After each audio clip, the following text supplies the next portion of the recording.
আসামি জনাব সালমান এফ রহমান সাহেবের পক্ষে আমি বলছি, এখানে ওনাকে আজকে নিউ মার্কেট থানার মামলা নম্বর 4/8/2024 মামলায় সোনেশ দেখানো হয়েছে। সেখানে কোনো রিমান্ডের আবেদন করা হয় নাই। আমরা এই মামলায় দেখেছি যে এই মামলায় ইজহার নামে 130 জন আসামি আছে এবং অজ্ঞাতনামা আছে 250 থেকে 300 জন। কিন্তু এই আমার আসামির বিরুদ্ধে অভিযোগ করা হয়েছে যে ওনারা উস্কানি দিয়েছেন। কিন্তু এখানে এই 200-250 অজ্ঞাতনামা লোক বা ইজহার নামে 130 জন ব্যক্তি যারা আছেন নাম ইজহারে, এরা কে কাকে উস্কানি দিয়েছে এরকম কোনো অভিযোগ ইজহারে পাওয়া যায় নাই। তাদেরকে এইগুলা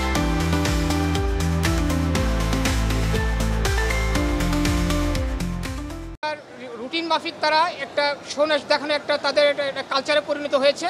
এর কোনো ভিত্তি নেই আমরা মনে করি, এবং তারা যেহেতু আজকে দেখেছে যে এই মামলায় তার কোনো সম্পৃক্ততা নেই এবং তাকে জিজ্ঞাসাবাদের কোনো প্রয়োজন মনে করেন নাই, এই জন্য তারা কোনো রিমান্ডের আবেদন করেন নাই।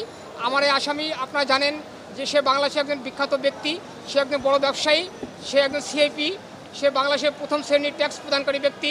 তার বাংলাদেশে বহু ব্যবসা প্রতিষ্ঠান রয়েছে, লক্ষাধিক এমপ্লয়ি রয়েছে। এখানে তাকে অন্যায়ভাবে আটক রাখার জন্য এই সোনেশটা দেখানো হয়েছে আমরা মনে করি।